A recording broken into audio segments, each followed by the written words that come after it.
Ancora furti nella Marca, paura a Roncade, dove un uomo ieri sera ha rincorso i ladri con una mazza da baseball. Ho agito d'impulso, dice, ma lo rifarei.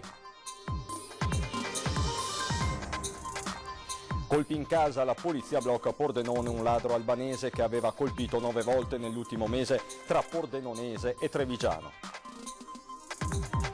E stamane in prefettura con i sindaci della sinistra Piave nel mirino dei ladri, dalla riunione emerge la necessità di controlli mirati nelle ore più critiche, ma anche l'uso corretto dei social. Quindicenne tira il freno di emergenza e blocca il bus per sfuggire alla pattuglia dei vigili durante un controllo sul mezzo pubblico di Mom. Il ragazzino bloccato e denunciato. Oggi pomeriggio l'assemblea di Anci Veneto, nella quale il sindaco di Treviso è stato eletto nuovo presidente regionale. Non siamo acrobati, dice, servono più risorse per i comuni. Vaccinazione oggi al Cafoncello per i sindaci e amministratori trevigiani, testimonial di eccezione per la campagna anti-influenzale, 140.000 le dosi già consegnate. A grande richiesta, dopo il successo di ascolti di sabato scorso, torna il documentario sui giorni drammatici dell'acqua alta a Venezia e del litorale devastato. Appuntamento sabato alle 21:15.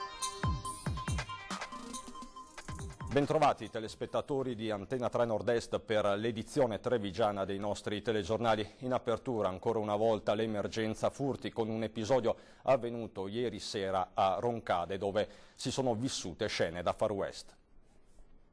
Stavamo guardando un film, io e la mia ragazza, e a un certo punto abbiamo sentito dei rumori provenire dalla parte posteriore della casa, e io, tirando un po' le orecchie, sentivo che era come un grattare sui balconi di casa, al che non ci ho pensato 2 secondi, ho preso la mazza. Ecco la mazza da baseball con cui quest'uomo di Roncade, che non vuole essere riconosciuto, si è lanciato alla rincorsa dei malviventi che, poco dopo le 7 di sera, hanno tentato di entrare nella sua abitazione attraverso questa finestra. Il giovane non ci ha pensato 2 volte e ha subito affrontato i ladri. Sono uscito dal garage, appena girato l'angolo c'erano 2 persone con un levarino che facevano leva sul balcone di casa e cercavano di entrare. Ne seguono scene da Far West, il faccia a faccia è teso, veloce, il roncadese brandisce la mazza e li rincorre. Li ho scoperti, mi hanno visto, li ho rincorsi per un pezzo di giardino con la mazza in mano, loro hanno scavalcato la rete, appena di là della rete mi hanno detto con accento dell'est, adesso non so identificare, e comunque mi hanno detto è meglio che torni in casa. E io gli ho detto è meglio che ve ne andate velocemente. Impossibile però riconoscerli. L'uomo non ha con sé una torcia e poco prima i malviventi hanno strappato i fili dei faretti esterni. Forse pensavano di agire indisturbati. Restano sequenze ad alta tensione vissute poco prima di cena in una zona poco fuori dal centro. In quei momenti non pensi a niente, pensi solo che stanno violando la tua proprietà, stanno mettendo le mani su qualcosa che non devono toccare. E quindi sono uscito proprio di getto, non ho pensato a nessuna conseguenza, in questi casi non pensi a niente. E sul fronte furti arriva una buona notizia da Pordenone, l'arresto di un ladro albanese particolarmente scaltro che aveva colpito 9 volte nell'ultimo mese anche nel Trevigiano. Furti in case e ville, ben 9 dall'inizio di novembre. La squadra mobile di Pordenone ha fermato un cittadino albanese di 30 anni con una sfilza di precedenti alle spalle che, insieme a dei complici ancora in fase di identificazione, avrebbe battuto al tappeto le province di Pordenone e Treviso, arrampicandosi su grondaie e balconi, fuggendo sui tetti, al punto da essere soprannominato il gatto. Circa 60.000 euro il bottino dei colpi messi a segno nelle fasce pomeridiane e serali che nella Marca hanno interessato Vittorio Veneto, Bazzola e Susegana. E proprio a Susegana, il 20 novembre in via Battisti, l'ultimo furto è anche il più ingente, soldi e preziosi per 15.000 euro.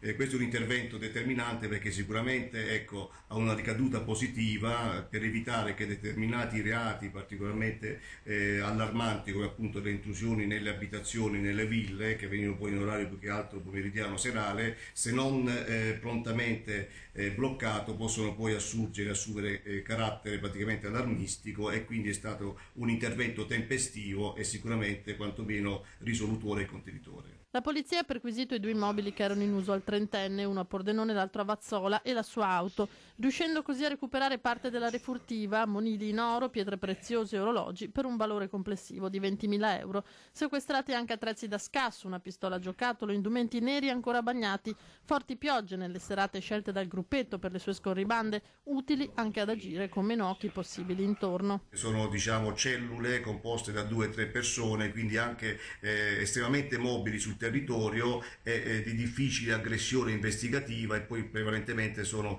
composte da persone provenienti o dalla stessa città, dalla stessa area geografica, o anche talvolta, come è emerso dalle indagini degli investigatori della squadra mobile, anche legati a vincoli di parentela. Ora gli investigatori della mobile proseguiranno le indagini per verificare se la banda non sia responsabile di altri furti analoghi in zona, visto che erano in grado di compierne 5-6 in un'ora.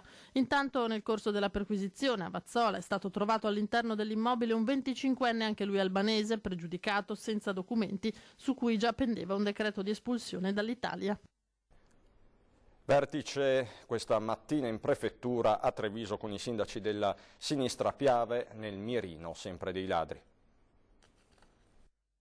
Io sono stato veramente toccato nel cuore di questi furti, perché 2 associazioni sportive sono state così massacrate da questi furti, che non hanno portato via niente di che, ma hanno solo fatto danni. Abbiamo delle bande che veramente devono essere fermate. Uno per uno hanno raccontato al prefetto e ai vertici delle forze dell'ordine la situazione del proprio comune bersagliato dai ladri. I sindaci di Fontanelle, Codognè, Godega di Sant'Urbano, Gagliarine, Mareno di Piave e Vazzola al vertice convocato in prefettura per l'emergenza furti su uno dei territori, la sinistra Piave, più colpiti. Da parte del prefetto c'è stata assoluta disponibilità ad ascoltare quelle che sono le istanze dei sindaci e del territorio. Siamo certi che quanto da noi detto oggi verrà sicuramente preso in considerazione per valutare le azioni che dovranno essere poste in atto.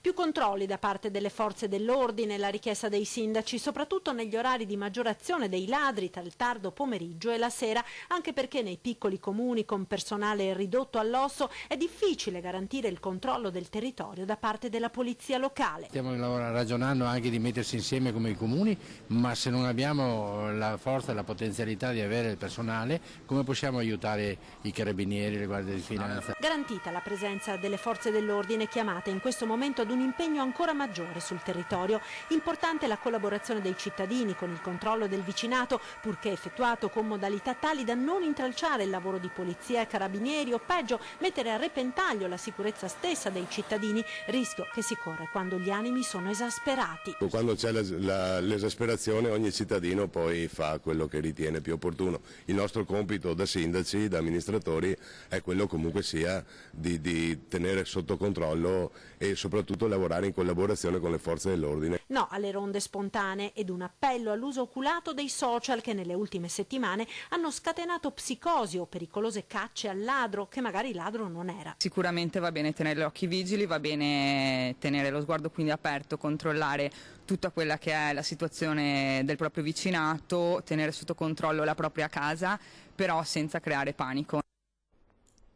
Oggi pomeriggio a Selvazzano Dentro nel Padovano l'assemblea di ANCI Veneto, nella quale il sindaco di Treviso Mario Conte è stato eletto nuovo presidente regionale. Sulla finanziaria, ha detto Conte, qualche passo avanti è stato fatto, ma secondo me è sempre poco, soprattutto in questa zona dell'Italia che dà tanto dal punto di vista finanziario. Quindi chiederemo sempre di più per i nostri cittadini che pagano le tasse, sono molto regolari in questo. Per dare risposte ai cittadini dobbiamo avere le risorse, ha aggiunto il sindaco di Treviso. Molte volte facciamo gli acrobati, però credo che la vita del sindaco non sia quella di fare l'acrobata, ma di fare l'amministratore. Conte poi ha risposto a una domanda sui rapporti con il governatore del Veneto. Zaia per me è un modello dal punto di vista sia politico che umano. Dopo 20 anni risulta ancora il governatore più amato d'Italia, segno evidente che ha dei grandi valori umani e amministrativi ai quali io mi ispiro. Mi piacerebbe riuscire a imitarlo almeno al 10%, ha detto Conte. Tira il freno d'emergenza del bus per non essere controllato dai vigili. Un quindicenne è stato denunciato oggi dalla polizia locale per interruzione di pubblico servizio e pericolo per la pubblica circolazione. Gli agenti coordinati dal comandante Andrea Gallo stavano eseguendo un servizio mirato sulla linea del bus numero 7 su richiesta di MOM, i cui autisti e controllori lamentavano comportamenti non solo molesti ma anche a rischio da parte dei giovani passeggeri. Grida, addirittura apertura delle porte in corsa. I vigili sono saliti prima in Borghese. Quando arrivati in stazione hanno notato le auto di servizio della locale, il quindicenne ha cercato di bloccare il bus. È stato fermato e denunciato. Involucri con una quindicina di grammi di marijuana sono stati invece recuperati intorno al mezzo, evidentemente gettati dai ragazzi non appena hanno visto che i vigili stavano salendo a bordo con i cani antidroga. Andiamo adesso a Conegliano per una vicenda incredibile. Una madre è stata condannata per aver diffuso materiale pedopornografico con protagonista la figlia. Sembra un film dell'orrore, ma sono sequenze di vita reale quelle ripercorse in tribunale a Treviso, dove alla fine di un procedimento complesso una donna, una madre, è stata condannata a 6 anni di reclusione per aver realizzato e diffuso materiale pedopornografico con protagonista la figlia. All'epoca dei fatti, appena tredicenne, era il 2013. La sentenza ha mitigato la richiesta del PM a 10 anni di reclusione, respingendo ogni perizia psichiatrica. La donna, una 58enne straniera ma residente da tempo in zona Conegliano, era capace di intendere e di volere quando coinvolgeva l'adolescente in scatti inequivocabili e destinati a un uomo di Napoli con cui da tempo aveva una relazione a sfondo erotico, nata e cresciuta rigorosamente in chat. Richieste sempre più spinte e scabrose quelle del napoletano, un crescendo di perversione cui la donna non si è sottratta, inviando anche foto della figlia completamente nuda. La 58enne si è difesa dicendo di essere stata succube dell'uomo, una difesa che non ha convinto i giudici. Oltre ai 6 anni di reclusione le è stata inflitta una multa di 25.000 euro e l'interdizione dai pubblici uffici. La ragazza oggi è maggiorenne e libera di scegliere per sé. Fermati in auto durante un controllo 2 studenti 19enni di Follina sono stati denunciati dai carabinieri per spaccio di sostanze stupefacenti. Nella vettura i militari hanno infatti trovato una dose di cocaina e 10 grammi di hashish. Nella successiva perquisizione presso le abitazioni dei 2 studenti sono stati rinvenuti altri stupefacenti, 20 semi di canapa indiana, 3 pastiglie di ecstasy e altri 55 grammi di hashish. Sequestrati un bilancino e altri strumenti per il confezionamento e il consumo di droghe. Ritorniamo a parlare di Ater e facciamo il punto con il presidente provinciale Barattin. Da oltre 1500 a neppure un centinaio sono gli inquilini trevigiani che con i correttivi apposti dalla Regione alla legge sugli alloggi Ater potrebbero da qui a 2 anni dover lasciare il loro appartamento perché in possesso di un ISEE superiore alla nuova soglia, quella dei 35.000 euro. Mentre dunque si attende anche il ricalcolo dei canoni, che dal 2020 dovrebbero essere calmierati rispetto a quanto pagato in questi mesi del 2019 dagli assegnatari, sul fronte della permanenza la Regione ha compiuto una svolta netta. Ater Treviso gestisce circa 4.200 inquilini. Nella prima, senza correttivo, diciamo un 30-40% avevano un ISEE superiore ai 20. Con questo correttivo e anche con la salvaguardia degli anziani, degli over 65 e di chi ha dei disabili in casa, credo che si sta parlando di un centinaio di famiglie che potrebbero superare l'ISEE, ma che poi magari bisogna vedere fra 2 anni come il valore dell'ISEE. Nella Marca quasi nessuno dunque dovrà lasciare l'alloggio che occupa. Ma non è che potrebbe non uscire nessuno, sicuramente la maggior parte dei casi che poi avevano contestato la questione permanenza sono di fatto salvati. Poi fra 2 anni vedremo l'effettiva percentuale di chi ha diritto ancora a rimanere e di chi invece deve trovarsi un'altra soluzione. Considerazioni che il presidente Ater Barattin fa a margine della piccola cerimonia per la consegna a Mignagola di 6 alloggi popolari appena riqualificati dal punto di vista energetico. Dà la possibilità a delle famiglie di avere un appartamento nuovo, sistemato, dove poter appunto vivere tranquillamente con la loro quotidianità. E altri 16, in quel caso nuovi, saranno consegnati giovedì in via Montini a Padernello di Paese. Le città medaglia d'oro al valor militare e alla resistenza conferiscano la cittadinanza onoraria alla senatrice a vita Liliana Segre. L'idea che arriva da Bassano del Grappa divide i sindaci dei 2 centri della Marca chiamati in causa, Treviso e Vittorio Veneto. L'invito parte dalle minoranze consiliari di Bassano del Grappa al proprio sindaco, ma viene esteso a tutte le città. Medaglia d'oro al valor militare e alla resistenza del Veneto. Insignire della cittadinanza onoraria la senatrice a vita Liliana Segre, colpita dalle leggi razziali, deportata ad Auschwitz con la famiglia, sopravvissuta al lager e testimone di quell'orrore. Nella Marca sono Treviso e Vittorio Veneto le due città che possono fregiarsi di quel riconoscimento, entrambe oggi a guida leghista. Malgrado questo i due sindaci la vedono diversamente. Ben venga la cittadinanza onoraria, ma perché secondo me è diventata anche un simbolo in questo momento particolarmente storico contro la violenza di ogni tipo.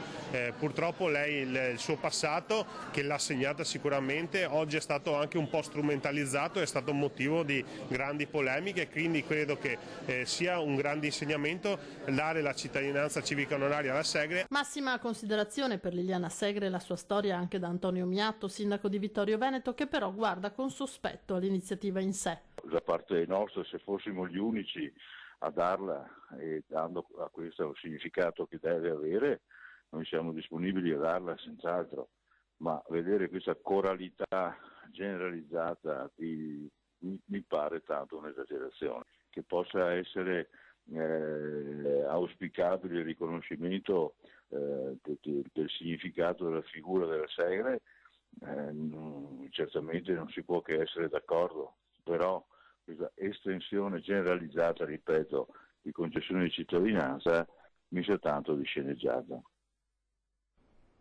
Adesso c'è la pubblicità, dopo.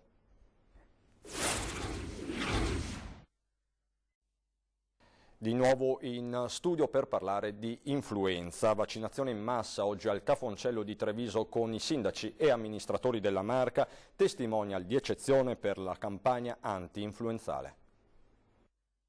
Tutto a posto, anzi è bene farla proprio per prevenire. Lo facciamo per noi e lo facciamo anche per gli altri. L'ULSS è pronta, rivolgetevi al vostro medico di base o direttamente ai servizi vaccinazioni.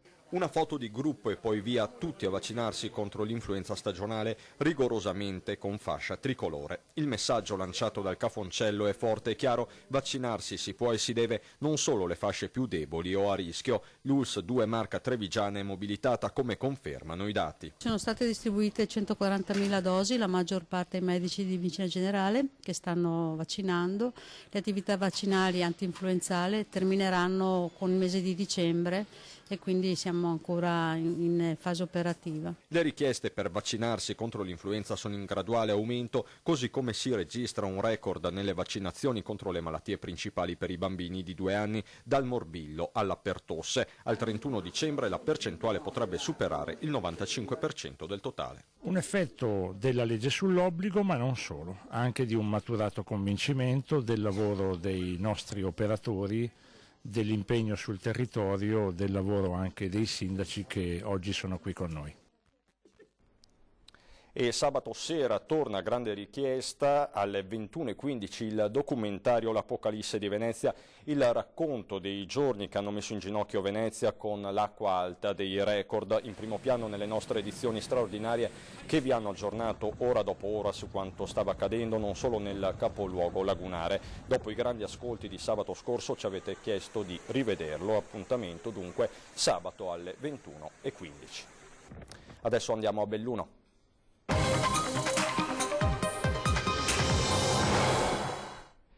Prime uscite pubbliche per il nuovo prefetto di Belluno che annuncia massima allerta contro la mafia anche in vista delle Olimpiadi 2026.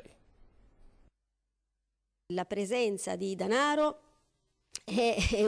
potrebbe essere un'attrattiva, quindi da questo punto di vista non dobbiamo sottovalutare nulla, quindi si lavorerà anche da questo punto di vista con la dovuta cautela e la dovuta attenzione. Sul rischio di infiltrazioni mafiose anche in vista dei Mondiali 2021 e delle Olimpiadi del 2026, il nuovo prefetto di Belluno conferma la massima attenzione. Il bellunese, un tempo isola felice, oggi non è indenne dalla criminalità organizzata, come confermato anche dall'indagine Camaleonte contro l''ndrangheta operante in Veneto e che ha toccato anche il territorio provinciale. Il nostro compito è di tutelare la sicurezza dell'economia, perché ovviamente laddove l'economia viene contaminata da infiltrazioni da parte della criminalità organizzata, è logico che significa privare della libertà di economia quel territorio. Un territorio che comunque rimane sano, con un'eccellente qualità della vita, cosa che il nuovo prefetto ha sottolineato in tutte le sue prime uscite pubbliche, in Piazza dei Martiri, l'onore ai caduti, accanto alle autorità civili e militari. Coesione territoriale e istituzionale, attenzione alle fasce più deboli e a una popolazione che invecchia. Appena arrivata, il nuovo prefetto già lancia un messaggio chiaro. I cittadini del territorio di Belluno hanno assolutamente bisogno di sapere che c'è una squadra che è al loro servizio, perché noi siamo al servizio dei cittadini dello Stato e questo dobbiamo fare. Nuova vita per il commercio nei centri storici da Belluno a Feltre, sentiamo come.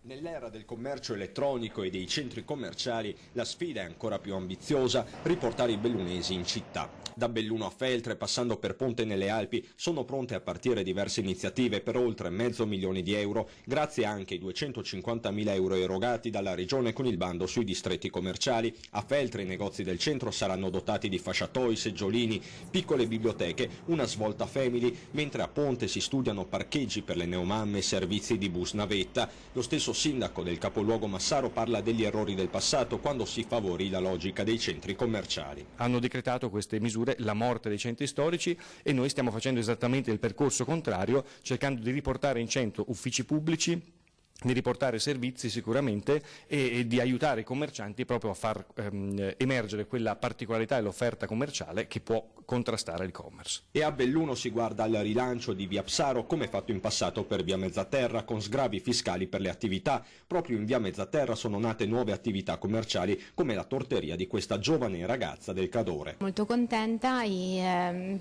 ho trovato affetto da parte di tutti, commercianti e non, e niente, io spero di continuare così, ecco. Tra i residenti il centro resta il salotto buono della città, ma ci sono troppi forse. Forse troppo centri commerciali, la gente va lì per passare il tempo perché sta il caldo.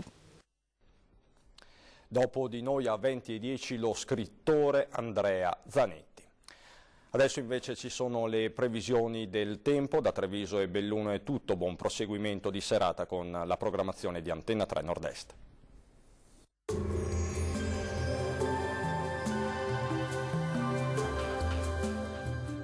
Tonus Laboratorio del Piede, centro altamente specializzato nella costruzione di plantari su misura, dedica nuove tecnologie di rilevazione dei carichi posturali per dare voce alla filosofia di benessere che lo caratterizza. Bentrovati al meteo. Tempo in miglioramento sul nostro territorio, le piogge sono in via di cessazione e sarà dunque via via più stabile. Vediamo il dettaglio di giovedì 28 novembre. Sul Veneto alternanza di nuvole e locali rasserenamenti, ma in pianura sarà piuttosto grigio a causa di qualche nebbia mattutina, poi in dissolvimento e in nuova formazione in serata. Vediamo anche le temperature stazionarie, minime tra 4 e 9 gradi, massime comprese invece tra 10 e 13 gradi. Ci spostiamo ora sul Friuli Venezia Giulia con qualche residua pioggia a carattere sparso in giornata, ma anche in questo caso in serata i fenomeni saranno in esaurimento.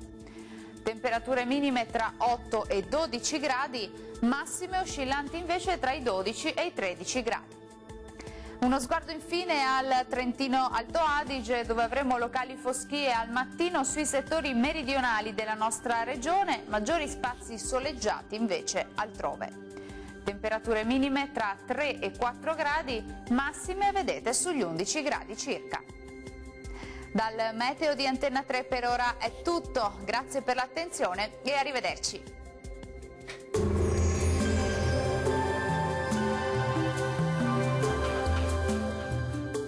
Tonus è il miglior negozio di calzature e moda comoda. Qui troverete il più vasto assortimento di calzature Fratelli Tomasi, eleganza e comodità, perché camminare è vivere.